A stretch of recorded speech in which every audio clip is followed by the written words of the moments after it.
히브리서 5장 1절에서 14절 말씀을 교독합니다. 대제사장마다 사람 가운데서 택한 자이므로 하나님께 속한 일에 사람을 위하여 예물과 속죄하는 제사를 드리게 하나니, 그가 무식하고 미혹된 자를 능히 용납할 수 있는 것은 자기도 연약에 휩싸여 있음이라. 그러므로 백성을 위하여 속죄제를 드림과 같이 또한 자신을 위하여도 드리는 것이 마땅하니라. 이 존귀는 아무도 스스로 취하지 못하고 오직 아론과 같이 하나님의 부르심을 받은 자라야 할 것이니라. 또한 이와 같이 그리스도께서 대제사장 되심도 스스로 영광을 취하심이 아니요 오직 말씀하신 이가 그에게 이르시되 너는 내 아들이니 내가 오늘 너를 낳았다 하셨고, 또한 이와 같이 다른 데서 말씀하시되 내가 영원히 멜기세덱의 반차를 따르는 제사장이라 하셨으니, 그는 육체에 계실 때에 자기를 죽음에서 능히 구원하실 이에게 심한 통곡과 눈물로 간구와 소원을 올렸고 그의 경건하심으로 말미암아 들으심을 얻었느니라. 그가 아들이시면서도 받으신 고난으로 순종함을 배워서 온전하게 되셨은즉 자기에게 순종하는 모든 자에게 영원한 구원의 근원이 되시고, 하나님께 멜기세덱의 반차를 따른 대제사장이라 칭하심을 받으셨느니라. 멜기세덱에 관하여는 우리가 할 말이 많으나 너희가 듣는 것이 둔함으로 설명하기 어려우니라. 때가 오래되었으므로 너희가 마땅히 선생이 되었을 터인데 너희가 다시 하나님의 말씀의 초보에 대하여 누구에게서 가르침을 받아야 할 처지이니 단단한 음식은 못 먹고 젖이나 먹어야 할 자가 되었도다. 이는 젖을 먹는 자마다 어린아이니 의의 말씀을 경험하지 못한 자요. 단단한 음식은 장성한 자의 것이니 그들은 지각을 사용함으로 연단을 받아 선악을 분별하는 자들이니라. 아멘. 할렐루야. 하나님의 크신 은혜와 평강이 오늘도 변함없이 여러분 가운데 가득 넘치기를 주님의 이름으로 축원합니다. 히브리서에서는 예수님께서 대제사장이심을 여러 번 말씀하고 있습니다. 제일 먼저 나온 것이 히브리서 2장 17절이죠. 주일날에도 말씀드렸던 것처럼 예수님이 참된 대제사장이 되셨다. 그러니까 예수님의 성육신의 그 의미를 이 대제사장 되심에서 찾고 있는 거예요. 그래서 우리 죄를 속량하시는 것이다.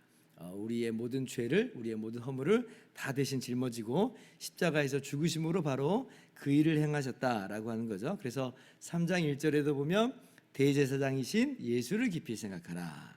4장 14절도 보면 우리에게 큰 대제사장이 계시니 곧 하나님의 아들을 예수시라. 그래서 우리가 믿는 도리를 굳게 잡으라. 이제 그렇게 말씀을 하고 있죠. 우리야 이 진리를 너무나 당연하게 생각하면서 아멘 하고 받아들입니다. 그런데 이제 이것이 유대 사회로 가보면 좀 얘기가 달라질 수 있죠. 파장이 좀 생깁니다. 왜냐하면 저기 버젓이 눈에 보이는 예루살렘 성전이 있고, 그리고 그 예루살렘 성전에서 지금도 제사를 드리는 아론 자손 제사장들이 있잖아요.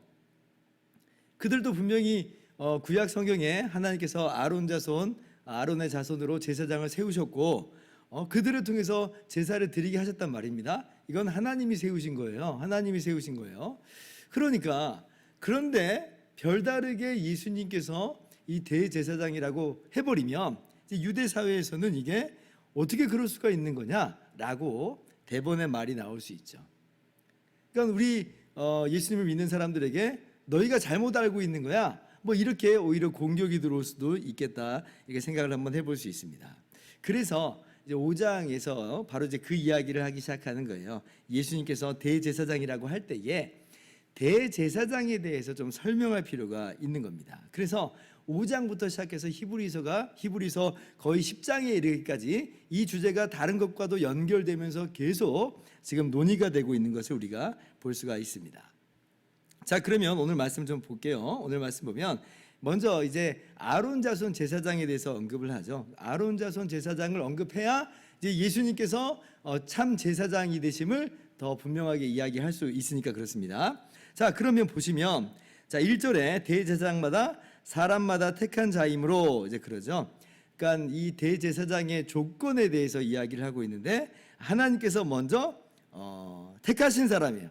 이건 뭐 지금 다른 사람이 뭐 내가 제사장이 되고 싶습니다 라고 해서 뭐 아무나 제사장이 되는 건 아닙니다. 그래서 4절 다시 한번 반복하죠. 이거는 아무나 취하지 못하는 것이고 오직 아론과 같이 하나님의 부르심을 받은 자라 할지니라. 하나님이 세우셔야 되는 사람이에요. 이게 첫 번째 조건이에요.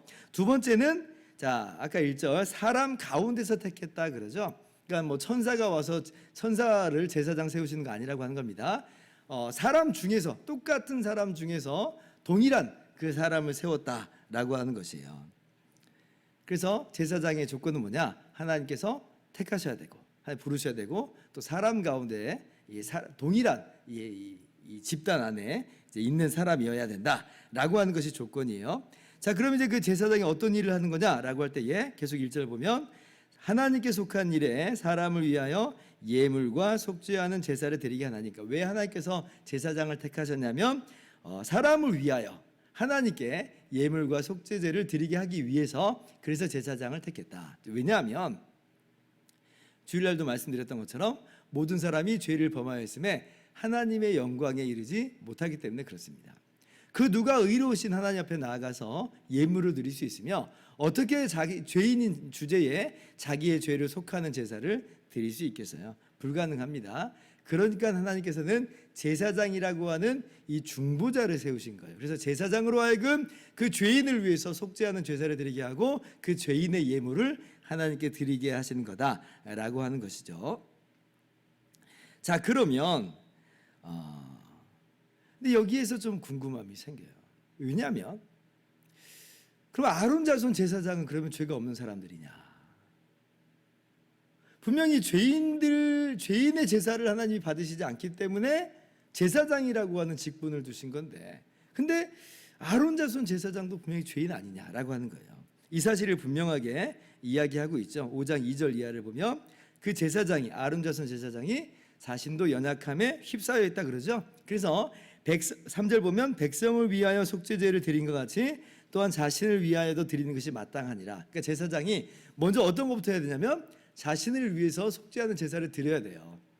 그래야지 그렇게 이제 죄사함을 받은 상태 안에서 다른 사람의 죄를 속죄하는 제사를 드리고 다른 사람의 예물을 드리고 가지고 하나님께 올려드리는 그런 일을 할 수 있다라고 하는 겁니다. 여기까지 이해가 다 되는 거죠. 그런데 아니 그럴 거면 우리가 의아함이 좀 들어요. 이거 모순이잖아요. 왜냐하면 죄인들이기 때문에 제사장이라고 하는 특별한 직분을 뒀어요. 그런데 그러면 이 제사장이 죄인인 주제에 자기를 위해서 제사를 드릴 수 있다? 라고 하는 게 좀 납득이 좀 잘 안 돼요. 어떻게 그럴 수 있을까요? 아니 그럴 거면 다른 사람들도 그냥 다 자기의 죄를 위해서 먼저 제사를 드리고 그 다음에 예물을 드리면 되는 거 아니에요? 굳이 왜 제사장이라고 하는 별다른 그러한 사람을 세워야만 하는가? 그러니까 어떻게 보면 너무 모순적인 것 같아요. 죄인의 제사를 받으시지 않기 때문에 제사장을 세우셨는데 제사장도 죄인이라고 하는 정말 이 모순된 그런 상황을 우리가 직면하게 되는 것입니다. 그래서 히브리서는 분명하게 이야기하는 거예요. 그 제사장은 사실 말이 맞잖아요. 근데 그럼에도 불구하고 하나님께서 그 제사장을 세우신 건 뭐냐면 그 제사장은 예표라고 하는 겁니다. 장차 오시는 진정한 제사장에 대한 예표요 그림자로서 지금 의미가 있는 거지 실제 아론 자손 제사장이 죄인이 맞다라고 하는 거예요. 그러면 그 아론 자손 제사장들이 보여주는 실체 정말 그 원형이 뭐냐라고 할 때에 오늘 히브리서가 분명히 이야기하는 건 뭐냐면 멜기세덱의 반차를 따라오신 바로 예수님, 멜기세덱의 반차를 따라 제사장으로 오신 예수님이 바로 진정한 대제사장이다라고 하는 것을 우리 가운데 분명하게 이야기하고 있는 거죠. 이건 전혀 이상한 내용이 아니에요. 이건 지금 히브리서 기자가 갑자기 자신의 참신한 이론을 전개하는 게 아니라 이미 사실 이거는 구약 성경에서부터 예언된 바다라고 하는 것을 5절 6절에서 지금 이야기하고 있어요. 그리스도도 보세요. 대제사장 되심을 자기가 스스로 하신 것이 아니라 하나님께서 그렇게 임명하셨다 그러죠. 오늘 너는 내 아들이니 내가 오늘 낳았다. 제사장으로 임명하시는 거예요. 하나님의 자녀인 제사장으로 임명하세요. 6절 말씀 같이 읽어봅시다. 시작. 또한 이와 같이 다른 데서 말씀하시되 내가 영원히 멜기세덱의 반차를 따르는 제사장이라 하셨으니, 그러니까 이미 구약의 시편에 보면 멜기세덱의 반차를 따르는 참 제사장이 오실 것을 예언하여 주시고 있거든요. 지금 버젓이 지금 이 다윗과 솔로몬에 의해서 성전이 지어지고 그리고 거기에 제사장들이 있는데, 그런데 이 제사장 말고 멜기세덱의 반차를 따르는 제사장이 올 것을 이미 구약 성경에서 예언하고 있어요. 그 제사장이야말로 진정한 메시아요 중보자가 됨을 분명하게 이야기하는 거죠. 예수님이 바로 그분이라고 하는 거예요. 예수님이 바로 그분이다.